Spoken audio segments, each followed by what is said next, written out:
নমস্কার। বাংলা স্ফিয়ারে আজকে ৮টার বদলে ৭টা থেকেই শুরু করে দিচ্ছি এবং শুরু করছি বিধানচন্দ্র রায়ের পরবর্তী পর্বটা নিয়ে। গতকালই আপনাদের বলেছিলাম যে মাত্র ২ বছরের মধ্যে একই সঙ্গে এফআরসিএস এবং এমআরসিপি পাশ করা খুব একটা চারটিখানি ব্যাপার ছিল না। স্বয়ং ডক্টর শোর ওই বার্থোলোমিউজের ডিন বিধানবাবুকে বলেছিলেন, তুমি একটু ওভার অ্যাম্বিশাস। আর তারপরে একটা কোথাও যেন বর্ণবিদ্বেষের খোঁচা ছিল যখন তিনি বলেছিলেন যে দেখো, আমাদের এখানকার ছেলেপিলেরাও এত অল্প সময়ে দুটো পরীক্ষা পাশ করার কথা ভাবতে পারে না। বিধানবাবু অবিচল ছিলেন তার লক্ষ্যে এবং যা চেয়েছিলেন সেটা সম্ভব করে দেখিয়েছিলেন। মেডিকেল কলেজ থেকে তিনি ছুটি পেয়েছিলেন ২ বছর ৩ মাস। ২ বছরের মাথায় দুটো পরীক্ষায় সসম্মানে উত্তীর্ণ হয়ে তার যথেষ্ট তৃপ্তিবোধ হয়েছিল। তিনি নিজেই পরে লিখেছেন, it increased my self-confidence tremendously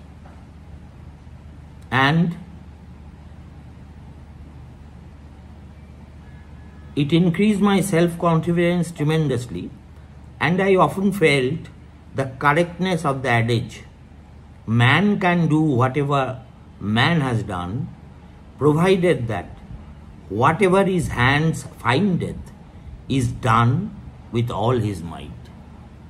সেই পাথরে খোদাই করা অমর উক্তি মেডিকেল কলেজে প্রবেশের প্রথম দিন অ্যানাটমি বিভাগের দেওয়ালে যেটা তিনি দেখেছিলেন এবং সঙ্গে সঙ্গে হৃদয়ে গ্রথিত করে নিয়েছিলেন। Man can do whatever man has done, provided that whatever his hands findeth is done with all his might. গোদা বাংলায় মানুষের কাছে অসাধ্য কিছু নেই, কিন্তু অসাধ্য সাধন করা সম্ভব যদি আপনার লক্ষ্যে আপনি অবিচল থাকেন এবং সেই লক্ষ্যে পৌঁছানোর জন্য যা করা দরকার, যেভাবে করা দরকার, সেটা আপনি একনিষ্ঠভাবে করে যান। বিধান রায়ের কাছ থেকে আমাদের যদি কোথাও কিছু শিক্ষণীয় থেকে থাকে তাহলে কিন্তু সেটা এখানেই। প্রতিভা নিয়ে অনেকেই জন্মান। বিধানচন্দ্র একটা ক্ষণজন্মা প্রতিভা ছিলেন, যদিও বিহার থেকে বাংলায় আসার পথে তিনি তখনও ঠিক করেই উঠতে পারেননি ডাক্তার হবেন না ইঞ্জিনিয়ার হবেন। যেহেতু ইঞ্জিনিয়ারিং কলেজ থেকে চিঠিটা একটু পরে এসেছিল, মেডিকেল কলেজেরটা আগে, তাই তিনি মেডিকেল কলেজে ঢুকে গিয়েছিলেন। সেই যে অকস্মাৎ একটা সিদ্ধান্ত নিয়ে ফেলা ছাত্রটি ধীরে ধীরে একজন কিংবদন্তিতে রূপান্তরিত হবেন, সেটা তার অধ্যবসায়, শ্রম, নিষ্ঠা এবং একাগ্রতার ফল। দেখুন, ওই বার্থোলোমিউজে থাকতে থাকতে তিনি সেখানকার বহু বিভাগের অধ্যাপকদের সঙ্গে সংস্পর্শে আসেন এবং তাদের কয়েকজনের সঙ্গে তার বেশ ব্যক্তিগত স্তরে ঘনিষ্ঠ সম্পর্কও স্থাপিত হয়। এখন বিধানবাবু লিখেছিলেন, I have always carried the sweetest reflections of those days. Unfortunately, most of them I had contacted in the college during the years 1909 and 10 are all dead. But I retain the richest memories of their association with me. এই যে আরেকটা জিনিস, গুরু শিষ্য পরম্পরার ক্ষেত্রে সাদা কালো ভেদাভেদ না করা এবং শিক্ষককে শিক্ষকের প্রাপ্য মর্যাদা দেওয়া, যে বিধানচন্দ্র পরবর্তীকালে জাতীয়তাবাদী আন্দোলনে ঝাঁপিয়ে পড়বেন এবং স্বাধীন পশ্চিমবঙ্গের দ্বিতীয় মুখ্যমন্ত্রী হিসেবে শপথ নেবেন, তিনি কিন্তু ছাত্রাবস্থায় কোনো উগ্র ইংরেজ বিরোধী ছিলেন না।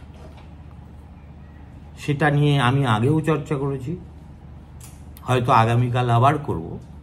কিন্তু এটা আমাদের বোঝা দরকার যে একজন গুণী মানুষ যখন তার চেয়েও বড় গুণীকে সামনে পান, তখন তার প্রধান কর্তব্য হয়ে দাঁড়ায় যতটা পারা যায় সেই অধিকতর গুণীর কাছ থেকে শিক্ষা নেওয়া। বিধানবাবু সেই কাজটাই করেছিলেন বলেই এত বিভাগের অধ্যাপকেরা তাকে স্নেহ করতেন, ভালোবাসতেন এবং কলকাতায় ফিরে আসার পরেও দীর্ঘদিন তাদের সঙ্গে বিধানবাবুর ব্যক্তিগত ঘনিষ্ঠতা বজায় ছিল।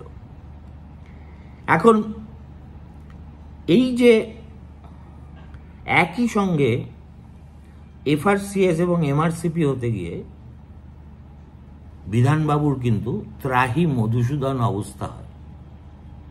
বিশেষ করে এফআরসিএস পরীক্ষাটাই তার কাছে খুবই একটা কঠিন মাইল ফলক হিসেবে, বিরাট চ্যালেঞ্জ হিসেবে সামনে আসে এবং তার মনে হয় যে এটা আগে পাশ করার দরকার এবং তার জন্য যত পরিশ্রমই করতে হোক না কেন আমি করব। আর সার্জারিতে আমাকে এতটা পরিশ্রম না করলেও চলবে, আমি সার্জারিটা নিজেই ম্যানেজ করে দেবো, অনেকটা স্টেজ ম্যানেজ করার মতো। কিন্তু তিনি 2 মাস বা 3 মাসের বেশি কখনো একটানা লেখাপড়া করারই সুযোগ পেতেন না। অথচ দেখুন, পরীক্ষার শেষে রয়্যাল কলেজ অফ ফিজিশিয়ানস, যার মাথায় তখন ছিলেন স্যার থমাস বার্লো, এবং ওই পরীক্ষকদের মধ্যে তিনিই ছিলেন প্রধান ব্যক্তি, যখন বিধানবাবুকে জানালেন তুমি ফার্স্ট এসেছ, তখন বিধানবাবুর আহ্লাদ রাখার জায়গা ছিল না। দেখুন, একজন ছাত্র বিদেশে গিয়ে যদি 24 ঘন্টা তার লেখাপড়া, প্র্যাকটিস, চিকিৎসা, দুটো কঠিন পরীক্ষায় উত্তীর্ণ হওয়ার চ্যালেঞ্জ, এসব নিয়ে পড়ে থাকেন, তাহলে তার স্বভাবতই কোনো সামাজিক জীবন বলে কিছু ছিল না। আনন্দ ফুর্তি করার তো কোনো প্রশ্নই ওঠে না। তার একটা বড় কারণ, বিলাসিতা করতে গেলে যে আর্থিক সঙ্গতি লাগে, বিধানবাবুর তো সেটাই ছিল না। ফলে একে তো তার সময় নেই, তার উপরে বিলেতে একটুখানি হাত পা মেলে ঘুরে বেড়াতে চাইলে যে রেস্তোর প্রয়োজন, সেটা তার কাছে ছিলই না।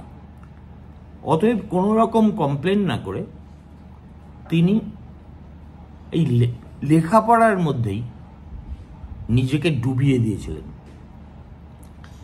এখন মাঝে মাঝেই, মাসের মধ্যে 3 দিন 4 দিন তিনি লন্ডনের বাইরে যেতেন। এই ওখানে তখন বলতো লোকাম টেনেন্স,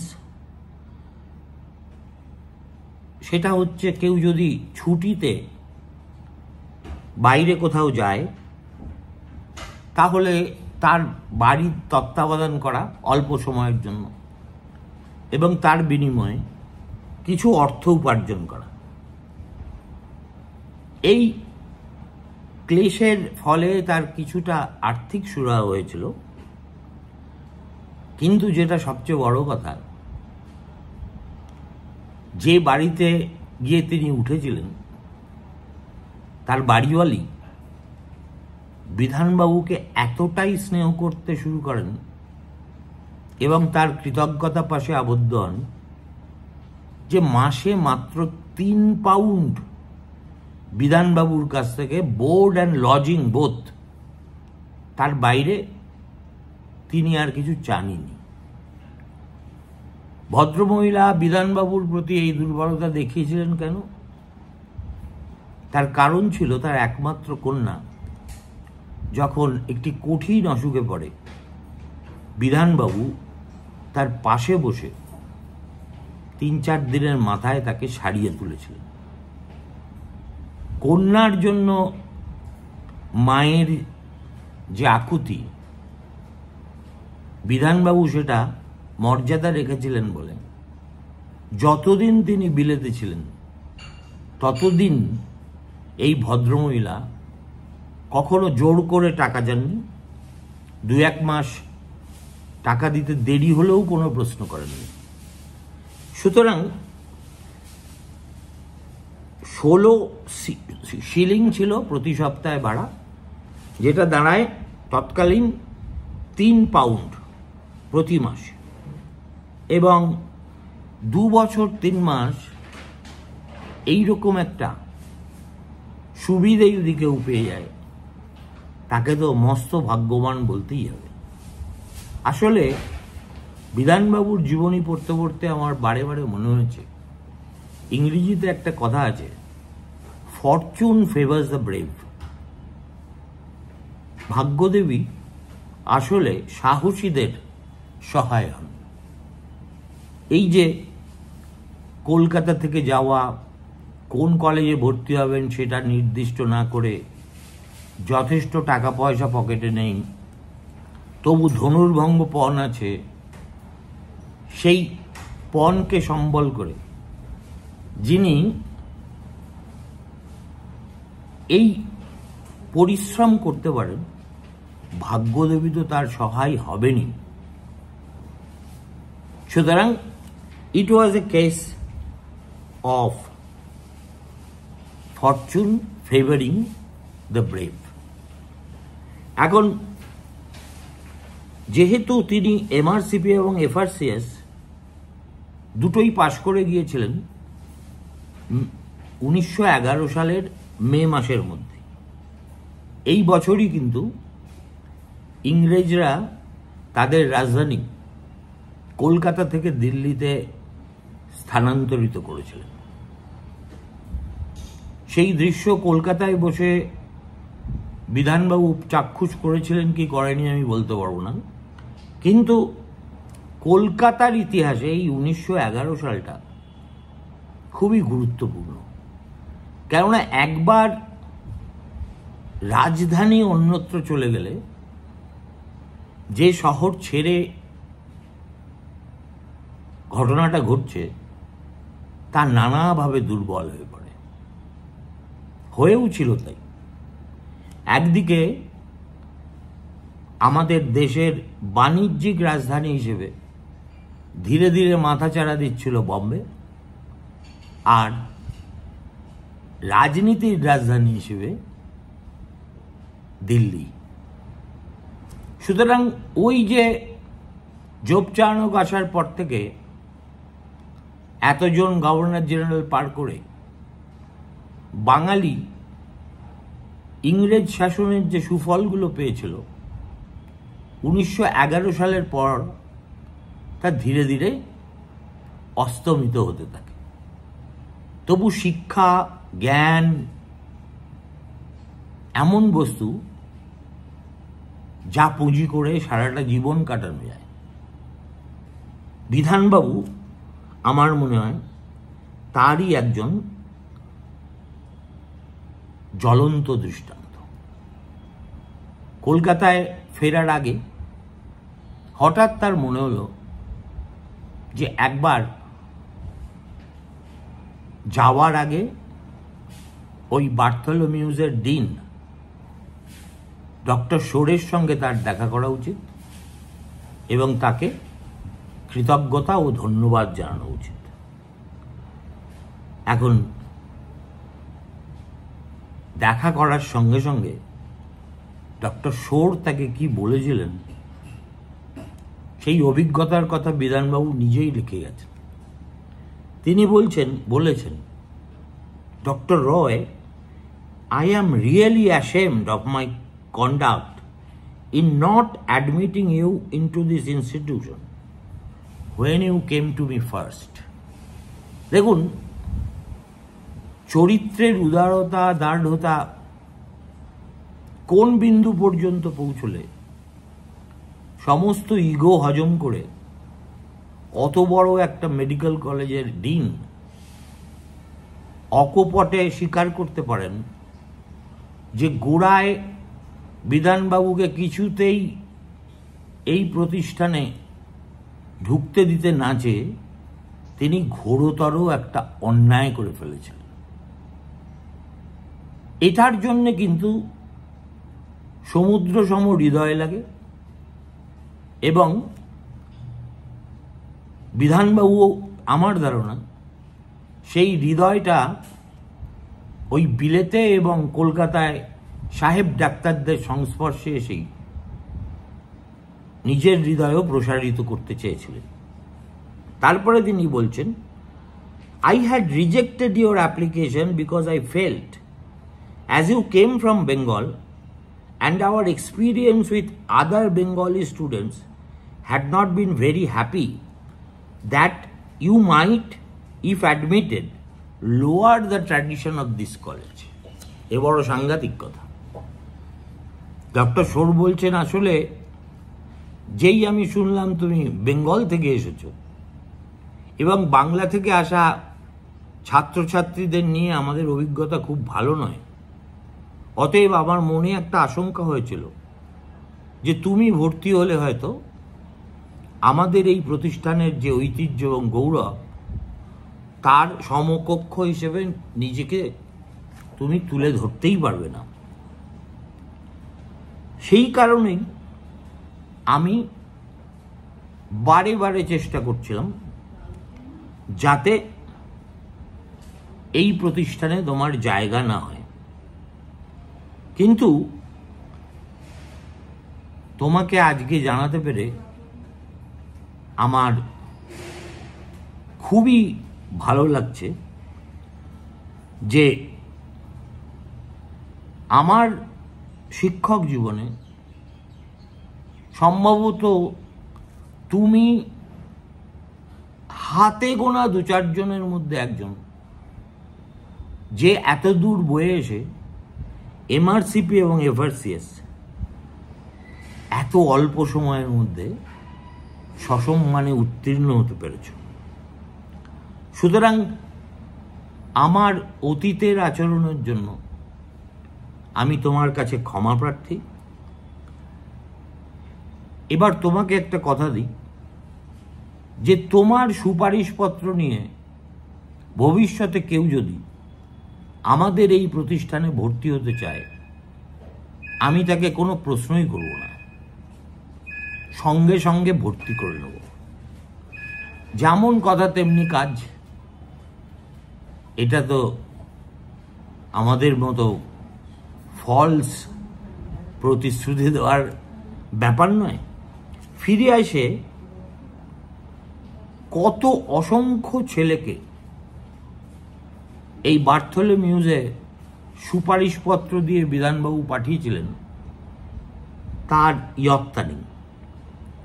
এবং আশ্চর্যের কথা, প্রত্যেকটা ছেলে সেখানে ভর্তি হওয়ার সুযোগ পেয়েছিল কোনো রকম ইন্টারভিউ, কোনো রকম